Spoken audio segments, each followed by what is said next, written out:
Nous entamons avec cette vidéo le dernier titre du cours. Il s'agit d'un titre 3 portant sur le dénouement du litige. Une fois l'audience publique tenue, la formation de jugement se réunit pour discuter du litige et lui donner une solution. C'est l'étape du délibéré qui constitue une étape essentielle d'examen collégial de l'affaire et qui a lieu en général immédiatement après l'audience. Seuls les membres de la formation de jugement participent au délibéré. Pour rappel, devant les tribunaux administratifs et les cours administratives d'appel, le rapporteur public n'assiste plus. Devant le Conseil d'État, le rapporteur public est présent au délibéré, mais il n'y prend pas part. Toutefois, certaines personnes peuvent être autorisées par le président de la juridiction à assister à ce délibéré. C'est le cas par exemple d'avocats stagiaires ou encore de magistrats en formation. Toutes les personnes présentes sont tenues au secret en vertu de l'article R 731-5 du Code de justice administrative. En cas de non-respect de cette obligation, des sanctions pénales sont possibles. Cette disposition est liée au principe selon lequel le délibéré des juges est secret, principe qui est énoncé à l'article L8 du Code de justice administrative. Si les échanges entre les membres de la formation de jugement débouchent sur un consensus, la solution est adoptée sans vote. Dans le cas inverse, un vote a lieu et la solution est adoptée à la majorité des voix. Le rapporteur chargé de l'affaire est alors chargé de rédiger le jugement, retranscrivant cette solution. Le président de la formation de jugement le relit, puis chaque membre de la formation de jugement appose sa signature. Le jugement est alors prêt à être lu. Avant d'en venir à ce jugement, il faut souligner qu'il arrive que le délibéré ne débouche sur aucun jugement. Si un moyen d'ordre public apparaît, si une nouvelle mesure d'instruction s'avère nécessaire, ou encore si les juges décident de soumettre le litige à une formation de jugement plus solennelle, l'affaire est radiée du rôle et l'instruction est réouverte. Il y aura alors par la suite nouvelle inscription au rôle, nouvelle audience et nouveau délibéré. Par ailleurs, la solution rédigée à l'issue du délibéré n'est pas encore le jugement proprement dit, tant qu'il n'a pas été lu. Autrement dit, des événements peuvent se produire après le délibéré qui empêchent la lecture du jugement. C'est le cas par exemple de la note en délibéré qui peut être déposée par les parties entre le délibéré et le prononcé du jugement. Cette note en délibéré est susceptible de conduire à une réouverture de l'instruction si elle apporte un élément nouveau en vertu de l'article R 731-3 du Code de justice administrative. En dehors de ces cas particuliers, le délibéré aboutit donc en principe à un jugement qui doit faire l'objet d'une lecture. C'est pourquoi le président de la formation de jugement commence généralement ses séances d'audience en énonçant la phrase suivante « Les décisions sont lues ». Nous allons étudier ce jugement dans un premier chapitre. Le second chapitre portera sur les voies de contestation du jugement. Concernant le jugement, plusieurs points doivent être approfondis. Son contenu, sa force obligatoire, son exécution et enfin son autorité. Voyons donc dans cette vidéo le contenu du jugement. La décision juridictionnelle rendue comporte une réponse au litige. Elle règle le différend entre les parties. Tous les jugements des juridictions administratives sont construits de la même façon. La présentation formelle du jugement doit en effet respecter des règles précises. Le jugement doit contenir des mentions et visas, il doit contenir une motivation et enfin le dispositif qui contient le règlement du litige. Commençons, premier paragraphe, par les mentions et visas. Les visas présentent les données du litige et rendent compte de la procédure. Ils mentionnent le dépôt de la requête et ils énoncent les conclusions et parfois également les moyens du requérant. Ils indiquent également les mémoires échangées et les mesures d'instruction qui ont été réalisées. Ils précisent ensuite qu'une audience publique s'est tenue, que le rapporteur y a lu son rapport, que le rapporteur public y a prononcé ses conclusions et que les observations orales des parties ont été entendues. La mention de ces éléments est imposée par le Code de justice administrative à l'article R 741-2. L'article L10 du même code exige par ailleurs d'indiquer le nom des juges de la formation de jugement. La présence de toutes ces indications permet de prouver que les règles relatives à la confection du jugement ont été respectées. Par exemple, la mention des mémoires permet de s'assurer du respect du principe du contradictoire. Les parties disposent en effet du moyen de vérifier qu'ils ont bien été destinataires des écritures adverses sur la base desquelles le jugement est rendu. On trouve enfin dans les visas les références des dispositions constitutionnelles, législatives ou encore réglementaires dont le juge fait application. Il s'agit ici, dès le stade des visas, de faire apparaître un début de motivation. Si l'une des mentions manque, le jugement pourra être censuré pour irrégularité. Voyons ensuite, deuxième paragraphe, les motifs. Les motifs correspondent à la motivation de la solution qui est rendue. Ils constituent le cœur du jugement en ce qu'ils contiennent la justification de la solution donnée au litige. L'obligation de motivation est ancienne et elle est issue de la jurisprudence. Il s'agit d'un arrêt du Conseil d'État du 5 décembre 1922, l'arrêt Légilion. Elle est aujourd'hui consacrée à l'article L9 du Code de justice administrative. Cette exigence de motivation est essentielle car elle protège les justiciables contre l'arbitraire du juge. Elle permet aussi une meilleure acceptation de la décision juridictionnelle.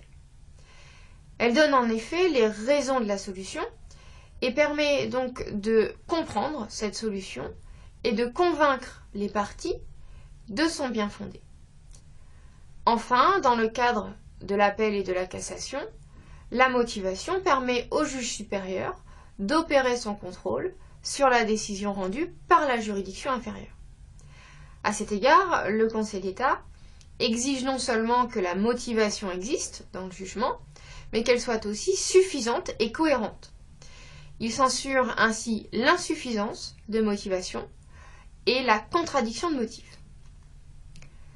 La motivation consiste plus précisément à donner les raisons de droit et de fait qui ont permis au juge de retenir telle ou telle décision.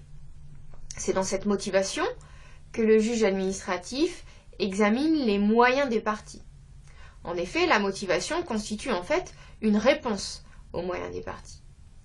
D'ailleurs, en raison du principe d'interdiction de l'ultra petita, le juge ne peut que se prononcer sur les moyens qui ont été soulevés par le requérant. La motivation du jugement est donc liée aux moyens développés par ce dernier et éventuellement par le défendeur, à moins que celle-ci fasse appel à un moyen d'ordre public. En réalité, l'étendue de la motivation varie selon que le juge accueille ou rejette la demande. En cas de rejet de la demande au fond, le juge est tenu de se prononcer sur tous les moyens invoqués par les parties. Le but est de montrer au requérant qu'aucun de ces moyens qu'il a invoqués n'est susceptible de prospérer et ne permet donc pas d'accueillir sa requête. En revanche, lorsque le juge accueille la demande du requérant, le principe est celui de l'économie des moyens. En effet, lorsqu'il fait droit aux conclusions du demandeur, le juge n'est pas tenu de répondre à tous les moyens qui ont été soulevés par le requérant. Il peut se contenter de répondre au moyen qui lui permet d'accueillir la demande. Par exemple, dans le cadre d'un recours pour excès de pouvoir contre une sanction disciplinaire infligée à un fonctionnaire, si le moyen tiré de l'illégalité externe qui a été soulevé par le requérant est admis, le juge n'a pas besoin de se prononcer sur l'éventuel moyen de légalité interne qui aurait également été soulevé. Nul ne sait donc si ce moyen était fondé ou pas. Dans ce cas, le juge commence alors sa motivation en énonçant la formule suivante, sans qu'il soit besoin d'examiner les autres moyens de la requête. Puis il développe son argumentation relative aux moyens retenus. Ce principe de l'économie de moyens facilite le travail du juge et lui fait gagner du temps. Mais il ne constitue qu'une faculté. pour le juge qui peut préférer répondre à tous les moyens afin de vider complètement le litige et d'éviter que l'administration n'édicte une nouvelle décision administrative qui serait à nouveau illégale au regard d'un moyen non examiné par le juge. D'ailleurs, dans le contentieux de l'urbanisme, il existe une obligation pour le juge administratif de répondre à tous les moyens soulevés par le requérant qui sont susceptibles de fonder l'annulation, et ce en vertu de l'article L. 600-4-1 du Code de l'urbanisme. Le juge est donc seulement libéré d'avoir à se prononcer sur les moyens voués au rejet. Enfin, il faut dire un mot des moyens d'ordre public que le juge administratif doit relever d'office. Le juge n'a pas à les énoncer dans sa motivation s'il ne les retient pas. Il ne fait donc expressément référence à un moyen d'ordre public que s'il décide de le retenir pour accueillir la requête. Dans ce cas, l'économie de moyens joue. Le juge n'est pas tenu d'examiner les moyens qui avaient été développés par le requérant. Cependant, le moyen d'ordre public n'a pas la priorité, si bien que le juge peut préférer accueillir la demande sur le fondement d'un moyen soulevé par le requérant plutôt que d'utiliser un moyen d'ordre public. Pour terminer, la motivation se faisait traditionnellement sous la forme d'un syllogisme concis qui prenait la forme d'une phrase unique ponctuée de divers considérants. La lecture des décisions du juge administratif s'avérait donc complexe pour les administrés. C'est pourquoi un groupe de travail a réalisé en 2012 un rapport sur la rédaction des décisions du juge administratif. Pour rendre les jugements plus lisibles, il a préconisé l'abandon de la phrase unique au profit d'une rédaction en paragraphe. Le Conseil d'État et les juridictions inférieures qui le souhaitent expérimentent actuellement une nouvelle rédaction qui se caractérise notamment par la disparition du traditionnel considérant. Venons-en maintenant au troisième paragraphe, le dispositif. Le jugement doit répondre aux conclusions principales et accessoires formulées par le requérant et éventuellement à celles formulées de manière reconventionnelle par le demandeur. L'intervention du jugement permet ainsi au juge saisi d'épuiser sa compétence. En d'autres termes, le jugement doit accueillir la requête totalement ou partiellement ou la rejeter. C'est cette solution qui est présente dans le dispositif. En vertu de l'article R. 741-6 du Code de justice administrative, le dispositif des décisions est divisé en articles et il est précédé du mot « décide ». Dans le cadre d'un recours de plein contentieux, il s'agit par exemple pour le juge de condamner l'administration à payer des dommages et intérêts, après avoir, dans les motifs, démontré que la responsabilité administrative est engagée. S'y ajoute la décision du juge quant aux dépens, c'est-à-dire les frais occasionnés par les éventuelles mesures d'instruction, telles qu'une expertise, qui sont mis d'office à la charge de la partie perdante, en vertu de l'article R. 761-1. S'y ajoute également la décision du juge quant aux frais irrépétibles, c'est-à-dire cette fois les frais d'avocat, qui sont mis à la charge de la partie perdante, mais uniquement à la demande de l'autre partie, et ce en vertu de l'article L. 761-1. Le dispositif du jugement correspond à la décision juridictionnelle proprement dite, et il constitue une norme juridictionnelle qui présente un caractère individuel en ce qu'elle s'applique aux parties. Il s'agit bien d'une norme dans la mesure où le dispositif modifie l'ordonnancement juridique. Par exemple, quand il condamne l'administration à verser des dommages et intérêts, le juge ajoute une norme obligatoire pour l'administration dans l'ordonnancement juridique. Lorsqu'il annule un acte administratif, il modifie l'ordonnancement juridique en faisant disparaître l'acte. Cette norme juridictionnelle produit des conséquences pour l'avenir. Tel est le cas d'une condamnation à des dommages et intérêts. Mais parfois, elle produit également des conséquences pour le passé. C'est le cas de l'annulation d'un acte administratif puisqu'on sait qu'elle est rétroactive. Toutefois, dans ce cas, le juge administratif s'autorise à modifier les effets de son annulation, et ce, en vertu d'un arrêt du Conseil d'État du 11 mai 2004, association AC. Il déroge ainsi à l'effet rétroactif de l'annulation et prévoit que la disparition de l'acte prendra effet à partir d'une certaine date qu'il fixe dans son jugement.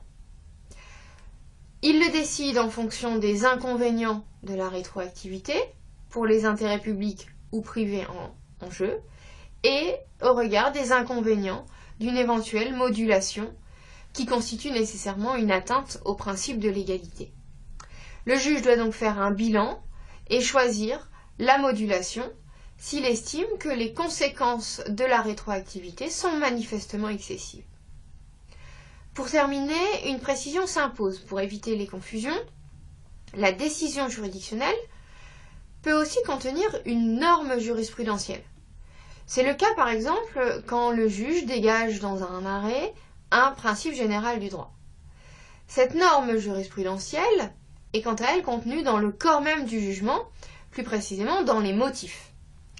Elle a en principe un effet rétroactif, en ce sens qu'elle s'applique aux situations qui se sont constituées avant son apparition, et notamment celle de l'espèce. Cependant, là encore, le juge accepte de moduler les effets de cette norme dans le temps, en vertu d'un arrêt du Conseil d'État du 16 juillet 2007, Société Tropique Travaux. Et il peut ainsi décider que la règle nouvelle ne s'appliquera que pour les situations futures.